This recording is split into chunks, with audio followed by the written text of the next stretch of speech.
Let's see what's in the old memosphere. Joshua Luna, who the hell's that? Oh, he's a Filipino-American comic artist. I wonder what his comics are about. Oh, to hell with it, I'm not gonna do that fake, I wonder what this is, boing! It was that thing I expected it to be, shtick that all YouTubers do. I knew what this was gonna be the second I read his bio, and you all knew what it would be too. It's exactly what you think it is.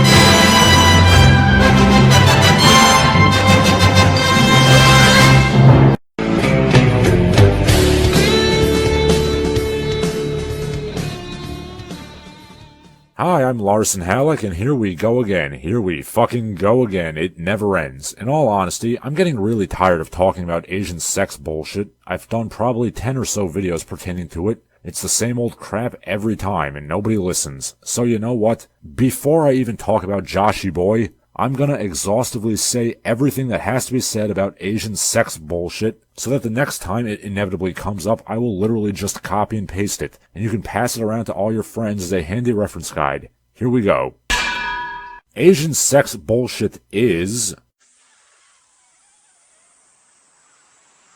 Asian men are stereotyped as pathetic, dorky, effeminate faggots who have no sexuality at all, and Asian women in contrast are stereotyped as overly sexualized, exotic, submissive trophies for white men to conquer. That's it. That is the issue facing Asians living in the West. That's literally it. No, don't you even try to say there's anything else to it, because there isn't. Beyond the sex stuff, what's the number 2 complaint? Hollywood and media representation being bad and or non-existent. And when you get down to it, isn't that just a roundabout way of complaining about sex? Yeah, it is. I mean, why else would it be a bad thing? Like, why is it bad that 90% of Asian dudes in media are dorky, effeminate, obsequious chodes with funny accents? Because being portrayed as such makes it harder to get laid. Like when you walk up to a girl, before you even say one word to her, she looks at you, and you have just a massive pile of shuffling, emasculated, broken English-speaking, buck-toothed faggots on top of you, and whenever that girl looks at you, she sees them. Conversely, why is it bad that so many Asian women are portrayed as prostitutes and dragon ladies and seductresses?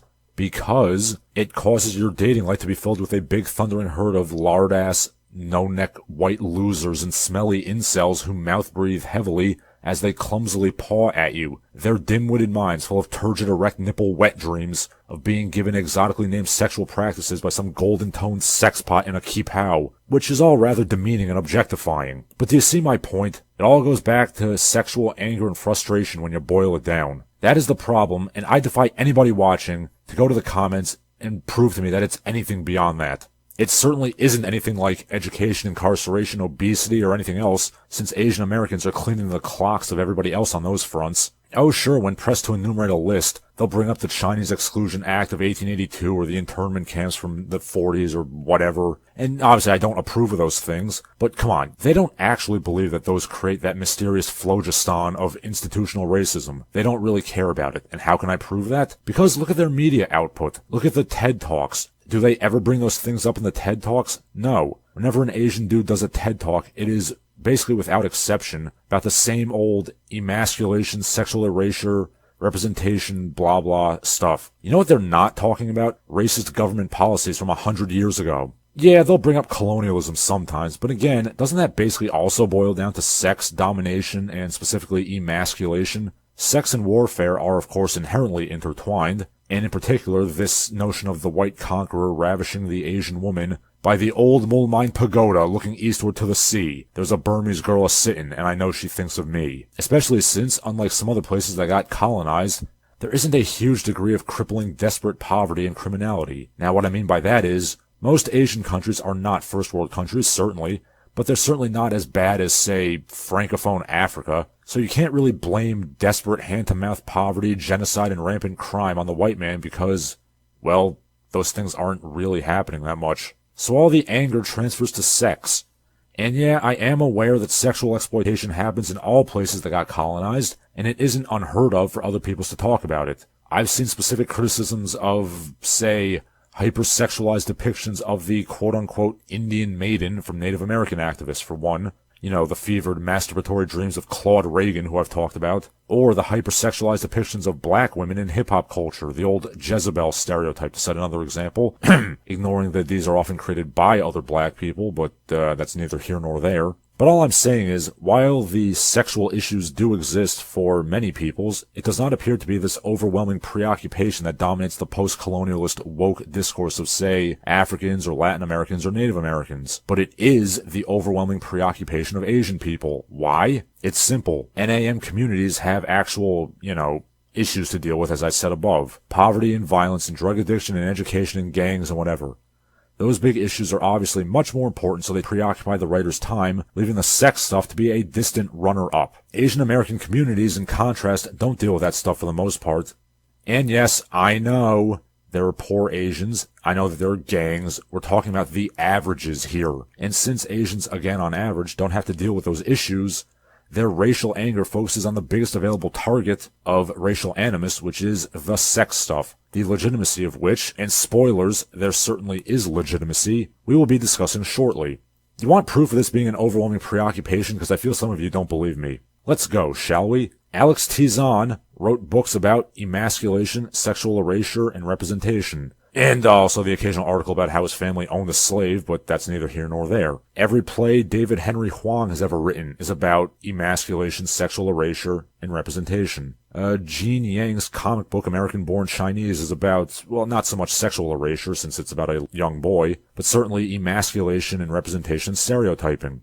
Wesley Yang, no relation, recently put out a book about, well, Then there's movies like this, and literally thousands of articles like this, and programs of study like this, and the Chinese government is literally going out of its way to make boys more masculine, and it just never, ever, ever ends. Almost the entirety of discourse on this can be traced back to Edward Said's book Orientalism, which, when you get down to it, is basically Said venting his sexual rage upon the Europeans who ravished his people and used it as their giant open-air brothel. Ed was of course a Palestinian, and thus not Asian in the sense that the average Joe uses the word, but Palestine is in Asia technically, so let's count it. And his complaints are basically identical, that Westerners dominated his people and his country and his culture in a way that specifically feminized and sexualized and otherized it. You don't believe me? The cover of the first edition of the book is a painting by the French Orientalist Jean-Léon Gérôme, titled The Snake Charmer, in which a naked young boy is being ogled by a bunch of skeevy-looking old Arab dudes. I think there's a specific reason that Said chose this painting to be the cover of his book. Again, it was because that Europeans genuinely did see the Orient as this feminized, decadent place that could be sexually conquered. Both the women and the young boys. In particular, I think the latter is probably what offended Said more. The French writer Flaubert, to cite one example, he went on a fuckathon all throughout the Middle East, of both women and boys. Said does not stop discussing sex at the cover. No, no, no. In fact, guess who gets mentioned quite a lot in Orientalism? Woven through all of Flaubert's Oriental experiences, exciting or disappointing, is an almost uniform association between the Orient and sexuality. In making this association, Flaubert was neither the first nor the most exaggerated instance of a remarkably persistent motif in Western attitudes. Page 164, Orientalism. In most cases, the Orient seemed to have offended sexual propriety. Everything about the Orient, or at least Lane's Orient in Egypt, exuded sex and danger, threatened hygiene and domestic seemliness, with an excessive freedom of intercourse, as Lane put it irrepressibly. Orientalism, page 159. The net effect of this remarkable omission in modern American awareness of the Arabic or Islamic Orient is to keep the region and its people conceptually emasculated, reduced to attitudes, trends, and statistics. In short, dehumanized. Orientalism, page 266. And it just goes on like this. Doesn't that all sound familiar? Just change the names of the places and you'll more or less have Asian sex bullshit in a nutshell. But there are a couple of differences between the complaints of West Asia and East Asia, namely, the emasculation thing specifically. Said claims that Europeans attribute hypersexuality and decadence rather than asexuality to his people. Note that sex comes up 54 times in the book, and emasculate literally comes up once. And that brings us to... Why do I criticize ASB so much? Because it just sounds really petty and stupid if you just say it as it is. Now, what I mean by that is, if you were to ask a black guy to sum up his complaints with modern America, he could give you some heavy shit. I mean, regardless of whether or not you believe those things to be true, which is a whole different issue we're not going to get into here, the issues being discussed are pretty towering and impactful. Structural racism, police brutality, poverty, violence, lack of education, so on and so forth. In contrast, if you ask an Asian guy to sum up his problems with modern America, it boils down to, I can't get laid, white dude bros make fun of me, and I'm fucking pissed. Boing! Yeah, like, you're not brutalized by the police, you're not on drugs, you're not facing racist assumptions that you can't work a good job or be responsible. I mean, you are being attacked in the streets by mostly people of a certain dusky hue, but we can't talk about that because that would destroy the narrative, so never mind. But I want to make something perfectly clear. While I am criticizing those who write about Asian American issues, I'm criticizing them because they always dance around the point that I'm making here, which is the sex stuff. I'm criticizing the fact that they never just call a spade a spade. I'm criticizing them because they always feel the need to gussy it up and imply that there's more to it than the sex stuff, and there isn't. But make no mistake about it. I am not criticizing the sex stuff in and of itself, because that sex stuff is absolutely a legitimate reason to be furious. I want to do a little thought experiment here, because I know that quite a few of you viewers are currently yuck-ing at the juxtaposition of the words Asian men and sex. Imagine if white people were a minority, and imagine if white people had to fight tooth and nail to get movie roles. I mean, white people on the whole, I know acting's very hard to get into for any individual. Now imagine if the biggest white star, the most recognizable white face in Hollywood was, I don't know, Patton Oswalt or somebody like that. And no offense to Patton, I think he's hilarious, he's one of my favorite comedians. But he'd be the first to tell you, he ain't a looker. He's a short, fat, goofy-looking dork who's pretty damn far from being a handsome, conventionally masculine leading man. Now, I think it's fair to say most of his movie and television roles, he is the butt of jokes. I mean, he is a comedian, of course. He sure as hell is not getting the girl, and he definitely isn't presented as anybody sexually desirable. In fact, there's a very good movie of his that I like, in which he plays like a pathetic man-child incel, but I'm getting off topic here. Are you still with me? Okay. Now imagine if every white man had to fit that dorky, butt-of-jokes fat guy role, almost without exception. Imagine if the studio bosses were of another race that viewed him with naked contempt and the white actor was put into roles that were tailor-made to make fun of his silly accent. Imagine if the white actor was regularly stripped naked to show off his pudgy, weak effeminacy and tiny wiener, or was feminized and put into dresses or some shit like that. Now, imagine if there were some other roles for white men, as voiceless, one-dimensional, savage henchmen who was just to be beaten down by the hero of some other race. Imagine if white women were regularly presented as trophies and needed to be saved from their shitty culture by men of different races, or as foul seductresses as evil as they were beautiful. Are you still imagining all that? Good. That's basically what Asian representation in Western media boils down to. Yeah, call me an SJW if you want, but that's absolutely true. Here's a casting call that is literally saying, we only want Asian men that are weak and funny looking in our movie. Because a skinny fat loser being stripped naked is fun for the whole family, but an Asian guy with a halfway decent physique and a normal sized wiener getting naked, well, that would just be offensive. And this is where I draw the difference between West Asians and East Asians that I referred to above, the emasculation thing. To put it bluntly, it sure as shit doesn't happen to Middle Easterners. No, it doesn't, okay? Shut up. For all the talk of, we're stereotyped as terrorists, I can safely say that Arabs and Middle Easterners have probably been portrayed the most positively of any minority when we look into the history of Hollywood. Yeah, you heard me. The Arabian Nights-inspired swashbuckling fantasy epic has been a staple moneymaker genre since the silent era, and it literally still is right now as I speak. And while those are certainly somewhat stereotypical, I think we can all agree that they're not negative, per se. Like, oh no, Arab men are being portrayed as muscular, acrobatic badasses who swing swords and wear puffy pants. How terrible, I say sarcastically. In contrast, while old Hollywood did have some positive portrayals of Asian people, the negative portrayals started early and they still keep on coming. Basically boiling down to either one of two negative portrayals I cited above, the pudgy, effeminate dipshit or the snarling, evil hatchet man. And for the record, I personally vastly prefer the bloodthirsty hatchet man stereotype. Because I'm a masculine man and I'd rather be an evil villain than a feminized laughingstock chode. Or to quote Kari Hiroyuki Tagawa. Oh, you know who he is. Your brother's soul is mine. You will be next.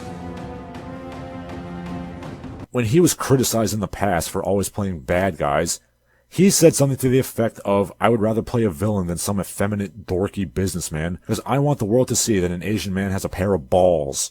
I can't really disagree, and I would like to point out that this is indeed something that has gotten objectively worse in my lifetime. It took me a while to accept that this stuff was true that I'm talking about right now, and I'll tell you why, because when I was a boy, while the negative portrayals did exist, there were also tons of martial arts movies starring Asian men being produced. Men who were muscular ass kickers who would get the girl, too. They don't really make those kind of movies anymore, and the world has suffered for it. Not just Asians, but young boys in general, because those movies taught you via the training montage that you had to work for things you wanted, instead of just derping your way into getting superpowers. But I digress. I mean, nowadays, well, there's certainly a dime a dozen Asian American actors who built their careers on playing pudgy, effeminate, high-pitched faggots. Oh, and did I mention how many Asians in media are being portrayed as gay?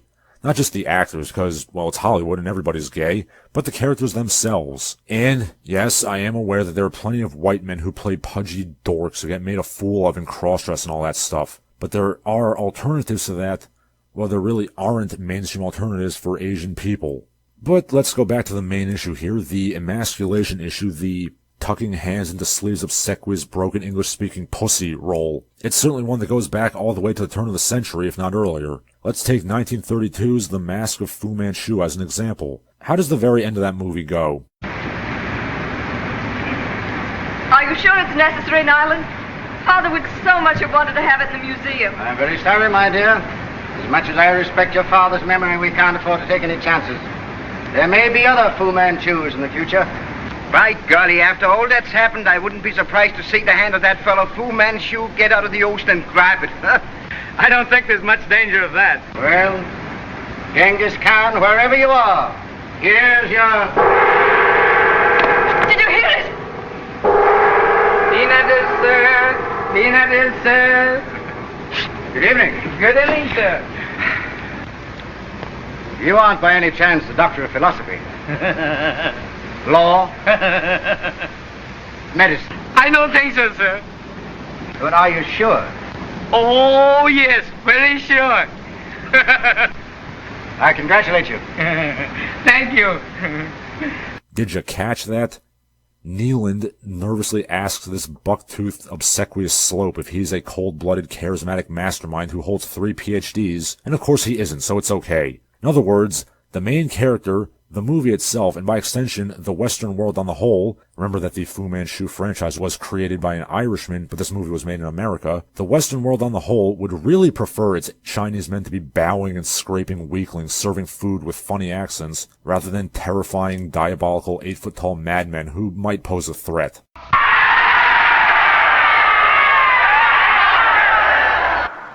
Would you all have maidens like this for your wives? Then conquer and breed. Kill the white man and take his women. But those are implications, you say. Just because they're presenting countless examples of buck-toothed, funny accented dorks, including multiple examples of space aliens that happen to fit that exact stereotype, those are just implications that may or may not be malicious in nature. I mean, it's not like there are examples of people literally saying that Asian men are inferior in a specifically sexual context as a joke. Oh wait, there totally are. Again, I would like to stress that the joke here is literally, yuck, Asian men are inferior. I hate to play the what about game, but could you imagine this being done with any other group of people? And yeah, I hate to say it since this is such an SJW thing and it's usually using pop culture flotsam to distract people from actual issues. But yeah, media representation does have an impact. Just ask this retard who murdered a bunch of mostly elderly Asian dudes with a claw hammer because, and this is a direct quote, he saw a television show that showed how badly Asian men treated their women and he had to save them. And yeah, I know this guy is clearly not in his right mind. I mean, normal people don't murder people with hammers. But that doesn't change the fact that, again, a media representation of Asian sex bullshit motivated a guy to murder Asian people with a hammer.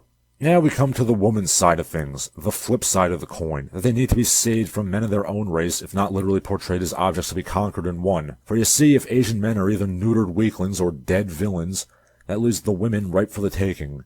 And this too can be cited in countless examples. And don't even try to tell me that civilizational cuckoldry isn't, at least subconsciously, a major part of West-East relations.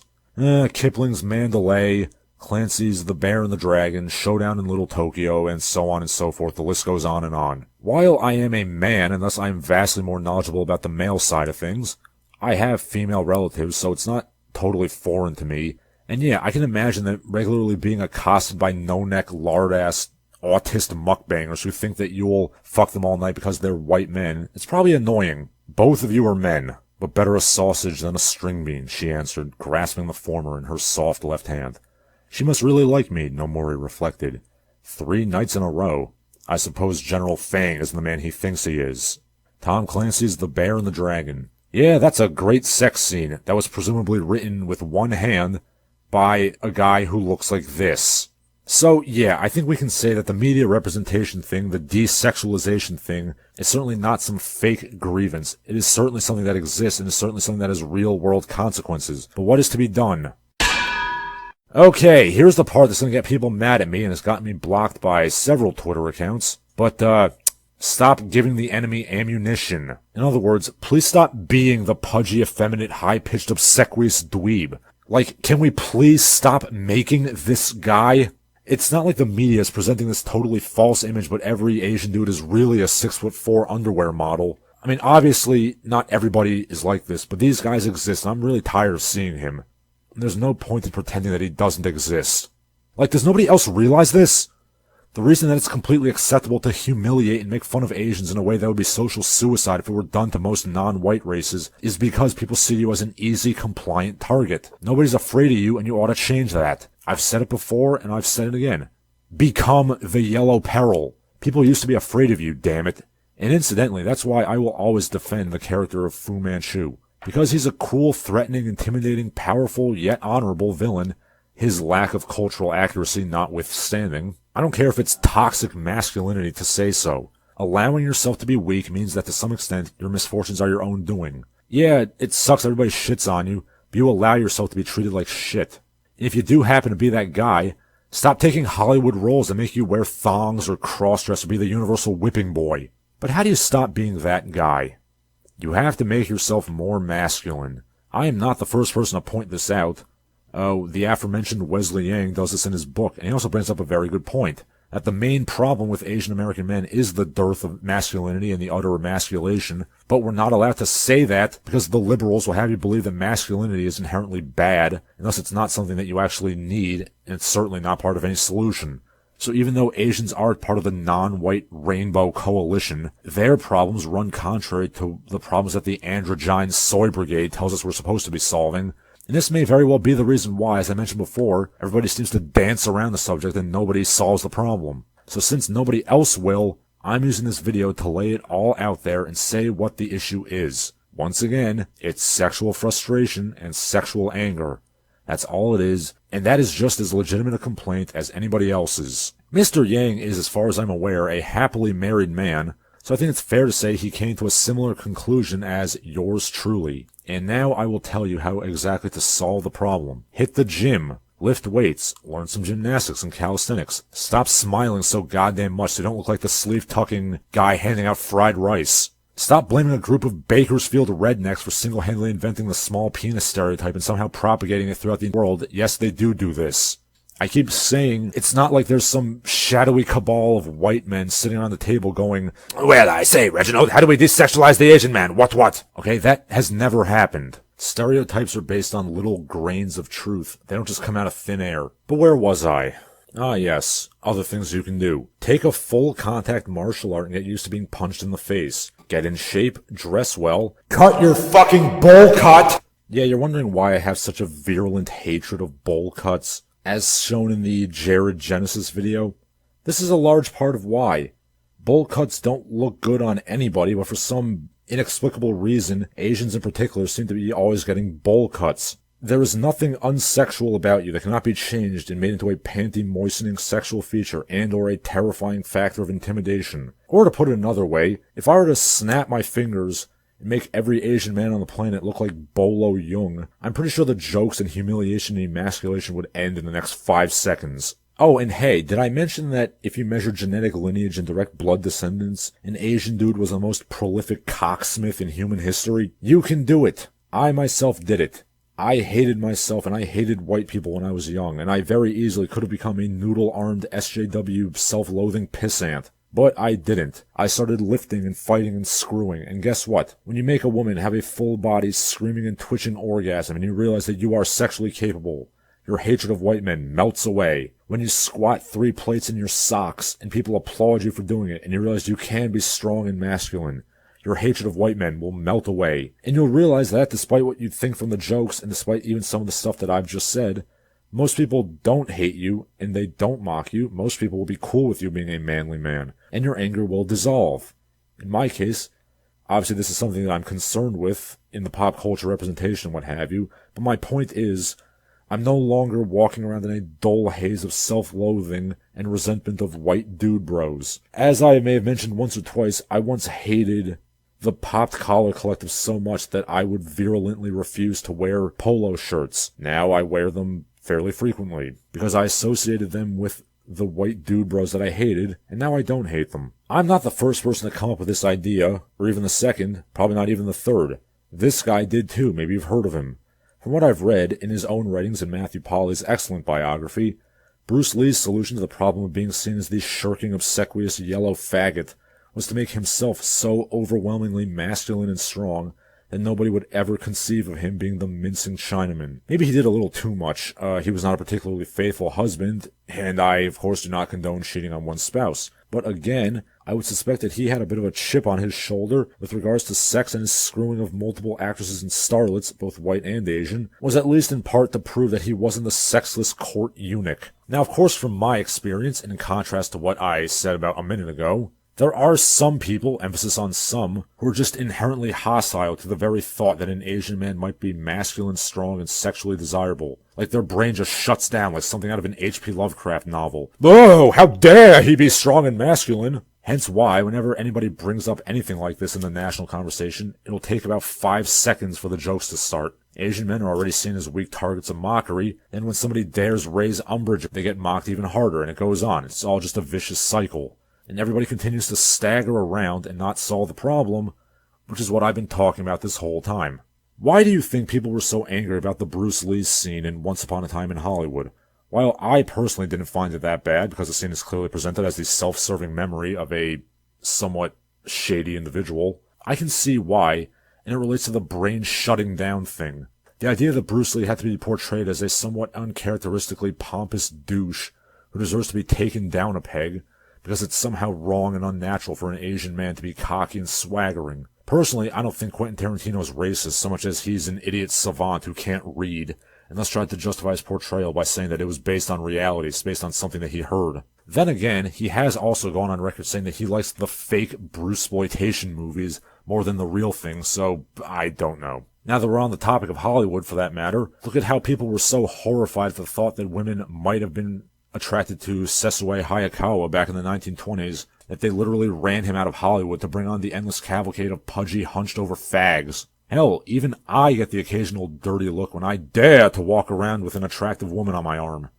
Nothing overt, but a few askew looks here and there, which I've discussed in previous videos and articles. Again, this is not a regular thing, and this is not a universal thing, but yeah, there are some people who find the concept of an Asian man being anything other than an emasculated, sexless fagaloon offensive and off-putting. And I defy you to name anybody who would have such a reaction to somebody of another race being portrayed as sexually attractive. I am 100% serious. This entire problem, because again, there's only the one problem, will dissolve and melt away the second that Asian men as a collective embrace their masculinity and become hard and strong men. Yes, Olympic weightlifting is currently dominated by Chinamen, but that's not enough, because who cares about Olympic weightlifting? The average Joe, see what I did there? On the street, must be hard too. The second that this happens, the dominoes will fall into place. Asian women will no longer slavishly run to mediocre, chinless white men, because their own countrymen will give them the virility and masculinity that they once craved. The mediocre, chinless white men who once mocked them will now cower in fear of them and resent them, for they no longer have their yellow cabs as an outlet. You want to talk representation in media? Hollywood can't fail to notice the brawny yellow fist in its face. Emasculation? Nobody will dare emasculate a mighty dwelling for a mighty mind. A dwelling of bronze skin and powerful muscles, to paraphrase a great Japanese writer,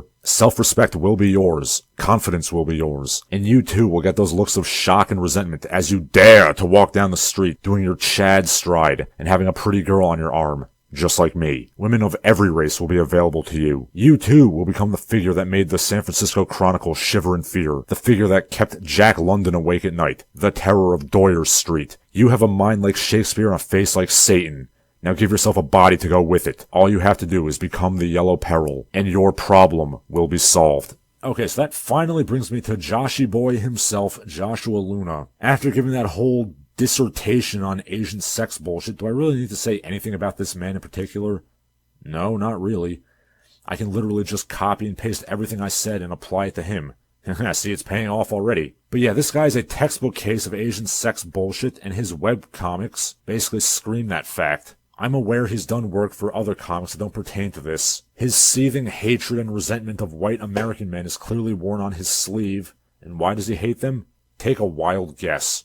Sex, sex, and more sex. Occasionally Hollywood stuff, which, still ultimately boils down to sex. And then once or twice, that age-old complaint of, oh, some white boy made fun of my lunch when I was in 3rd grade. Which, just FYI, never happened to me when my mom would make me Chinese food for lunch sometimes. I mean, I was a nerd who got bullied as a kid, but it was never about the food. And yeah, I'll just say it, he portrays white American men in a way that might be a little offensive if it were comparably done to another group. And by that, I mean he inevitably portrays them as drooling, fat-body, bumblefuck rednecks going yippity-yappity, bippity-bappity, wearing cowboy hats and slobbering and pawing over Asian women, or their popped collar, backwards hat-wearing dude bros who culturally appropriate and slobber and paw over Asian women, or their soldiers who slobber and paw over Asian women. You get the idea. If a white cartoonist constantly portrayed black men being hyper-aggressive and grabby on white women, he would probably and rightfully be called a racist. But like I said, this is a free country for the time being, and he has a right to bitch about what he wants to bitch about. The basic complaint is legitimate. I mean, it's biological anthropology. Nobody likes seeing their tribe's women being taken by some interloper. It's just basic chimp behavior, and deep down, we're still apes barely out of the jungle. We all know that. Nonetheless, my criticisms remain the same. He's sexually angry, and I have sympathy for him. But, just as I would make fun of a sweaty, unwashed white incel whining about ooga booga where the white women at, so too do I mock a rice cell whining about ooga booga where the yellow women at. Sympathy and a background in anthropology does not mean I condone your actions or want you to continue doing them. So I added him on Twitter, suggesting that he look into my book and other writings and videos on this topic. Yeah, how'd that work out, me? It's not the first time I gave somebody a dose of tough love and they blocked me. It's not the second time either. If we keep ignoring the problem, we won't get anywhere. And hence why I just spent all this time talking about it. Because every time this comes up, I keep re-saying the same old things, and I'm tired of it. So consider this long-ass video the last time I will ever speak about ASB. Because the next time it inevitably comes up, I'm just going to point you to this video. There's literally nothing else I can say about it. The only thing I could possibly do is cite more examples, but who wants to deal with that, really? I'm Larson Halleck, and I think I need a drink. And now, a word from our sponsors. Hello, are you a fan of Larson Halleck and the Barbaric Gentleman? Of course you are, otherwise you wouldn't be watching. Would you like to help the channel grow? Here's how you can. You can go to patreon.com and pledge some money, joining the ranks of the illustrious heroes you'll find at the end of the video. You can also go to paypal.me/LarsonHalleck to give me some money, or you can follow me on social media, @LarsonHalleck on Twitter and Instagram. I don't use right-wing grifter sites like Gab and Parler because they suck. You can also buy my books. The links to do so are in the video description. And of course, please subscribe and spread the word. That name again is Larson Halleck, and I hope you enjoyed the video.